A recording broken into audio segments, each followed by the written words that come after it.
Bienvenidos amigos, and welcome once more for another installment of Enfuegotainment's 11/22/63 coverage, and I got my running buddies with me once again. I'm Cecil Laird. I'm Mark Becker. So gracias for tuning in, and we are to episode numero 5. That's right, the 5th episode, and I think it was a vast improvement from episode 4. What did you guys think? Yeah, definitely. I really had to fight to stay awake last episode. This episode, definitely that wasn't the case. Yeah, it was all about the love in the last one, though, right, Marcia? They were really building that relationship between Ms. Dunhill and Mr. Jake. Or at least that's the name he's been giving her, but yeah, that's what we know him as, right? Yeah, and she's starting to see a little bit through the cracks and the lies, and she doesn't take too kindly to that. Nah, because that's the thing about lies, right? As they one little one, and then you got to lie for the lie to cover up for the lie, and you know, things are spiraling and they get crazy, and so the craziness started to hit in this 5th episode. Definitely so. Not only just on the relationship front,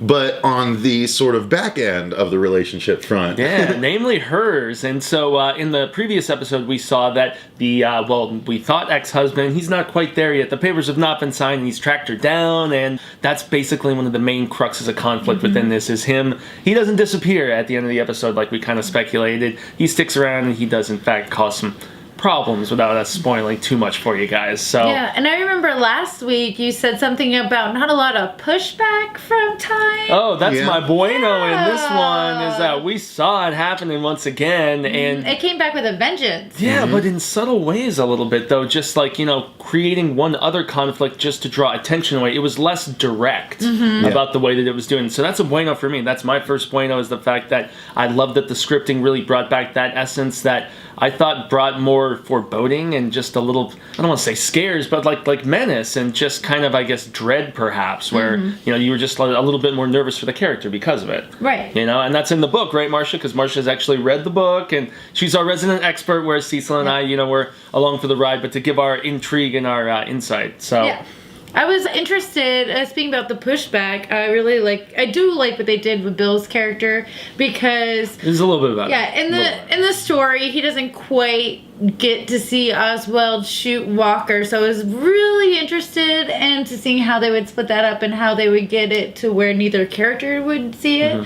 So I thought their choice of throwing that character off, who was part of the time stamp, you know, be like, oh look, it's my sister, and he misses it too. So I thought that was pretty interesting for them to do it that way. And then, you know, my bueno that I wanted to talk about was, I'm going to try and keep it not spoilery, but the husband, the ex-husband of Miss Dunhill was an excellent actor to watch in this role, because he's got some screws loose, and big time. What was really cool to see was an actor playing a person in this period that is, you know, probably certifiably insane. Oh yeah. So it was really neat to see, you know, him have the mannerisms from back then, and like the old school, some of the phrases he used. Well, too, that and the whole like, you know, the women should be in their place kind of mentality, but added with insanity. Like, it's really kind of, it was really fun to watch. Yeah. Some would argue that that was an insane perspective the whole time, but I mean, he was responsible for some of the pushing that throws our characters off course a little bit without divulging too much. And yeah, I actually am going to agree with Marcia for another bueno that I was more tolerant of what they did with Bill, but he was just a foil at this point, and so, you know, he was standing in, which just makes me wonder in the book, like, he was just jumping between going to the hospital and between running back to stop someone from getting shot, and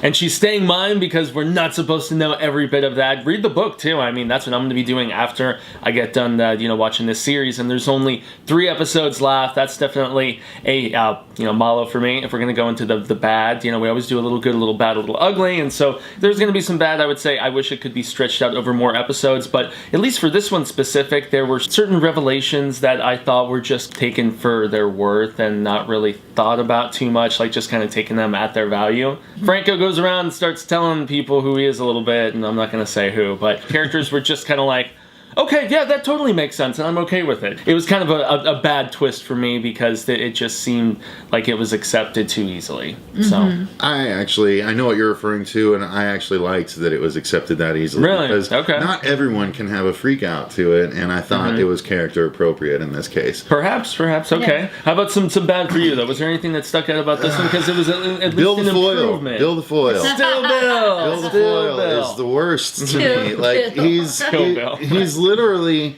It's just sad, and then he was playing the whole not confession, but his whole calling Jake to let him know what happened, and Oh, that was overwrought as hell. and That a little was bit of a overdone. breakdown, and it's just like, oh God, really? He's so annoying, and he doesn't even like.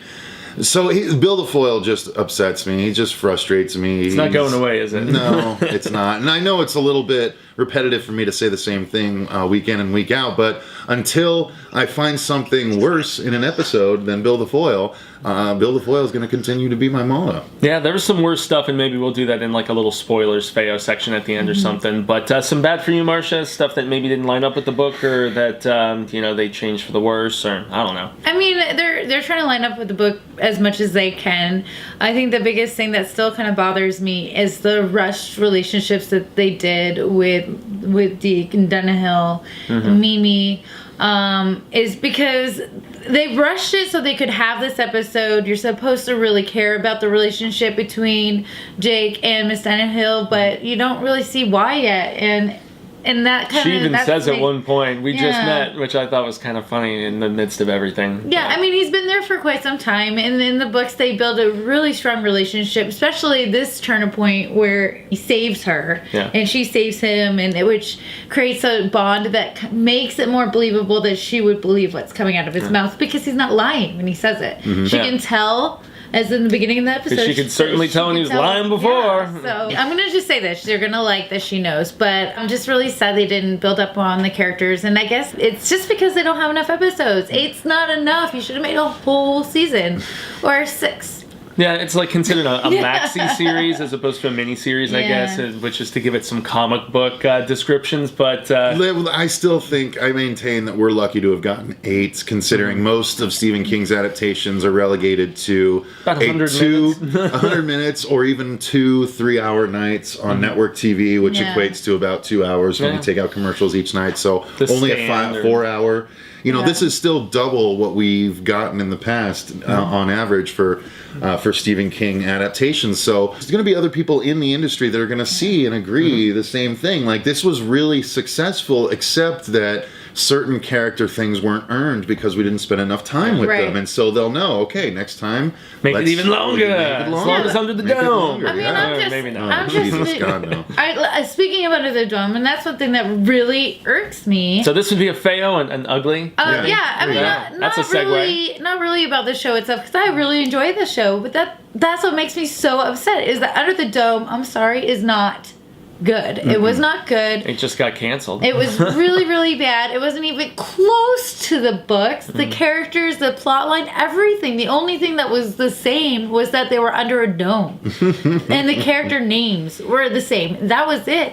This actually has real production value. It's close to the story, has believable characters. It's put on very, very well. It deserved what the Under the Dome got, and it's really sad that it happened this way. But I am happy that I've been able to experience it, and that's my stint. Yeah, there you go. That's the Feo. I mean, it was earned well, though. It had some ugly time trying to get it done, though. I mean, it languished for years and years. Franco had apparently wanted to make it for quite a while. He directed this episode, which is an interesting tidbit to mention. And it wasn't Feo. It was a good episode. Yeah, it was quite good. So, I mean, maybe some other Feo. You find out even more nastiness about that husband who's just wreaking havoc on the situation. It gets worse. And to spoil what we were just implying, turn away if you don't want to hear, but he's a sick fuck, man. I mean... Yeah, definitely. That was going to be my Feo is the damage he does, because Permanent. he basically purposely scars her face, and the wife's face, just because Beautiful, of the angel betrayal. face. Yeah, and it's this huge, massive scar that'll run down the entire side of her face, and not only do you see it, just fresh and stuff? And what was really neat was they sold the effect because they bloodied up parts of her hair too. Yeah. I thought that was really a good touch. Oh, but when he put the finger looks like a in giant the wound, gash, and the husband I thumbs cringed. it's really rough. Yeah, it was gross. But it was again, for me, the horror fan, it was a good ugly. Yeah. Yeah, it was. Even the bleeding, like every now and then you'll just see it kind of bleed. It wasn't consistent, but you could see like it gathered. Coagulated. Right, it was gathering, and then it would drop. Whenever she had a sudden movement, it was really well done. Yeah, that was an awesome part. And I just had to say, that's the Stephen King I know and love when Franco picks up the fork. Oh yeah, the fireplace poker. Oh, he just puts it right between the right temples. in the temple. And then the girl finishes him off. It almost surprised him because I don't think he realized it was the actual poker part when he hit him. Yeah. He was just like, I just gotta knock this mofo out, and it just gets stuck right in his temple. It was a perfect shot. It totally redeemed the Feo of the predictability of the bleach to the face. Cause I think every person watching that was like, when's he going to throw the bleach in the face? When is he going to do it? Why is he taking so long? That was it choreographed that bad in the book? But the follow-up was good, honestly. The fact that they were, they hid in the next room, but in plain sight, but he couldn't see them, so it was neat. Yeah, I enjoyed that scene, so. Yeah, that was one of the best. So, yeah, with only 3 episodes left, Feo, as we mentioned, that we couldn't get more, but I'm quite excited.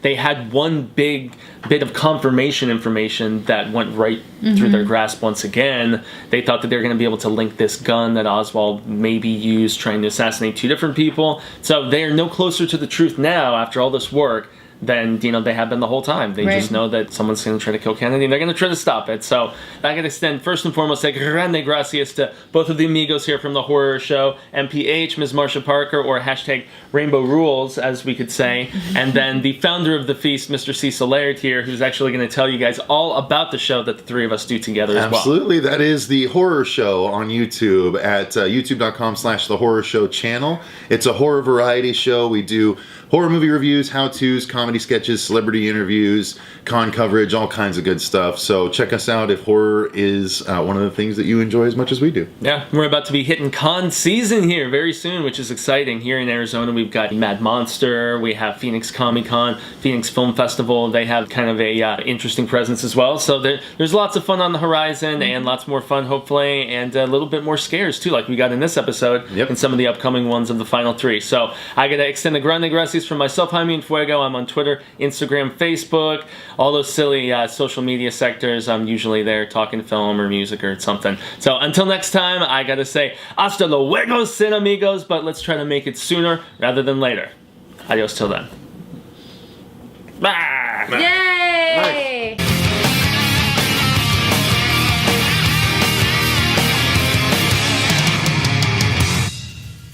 Take off your blouse and your underpants, then take a look. Cause here EKG comes out from the side. Ouch. Wow, we're getting Oils and perfume. She's still in, right? So yeah.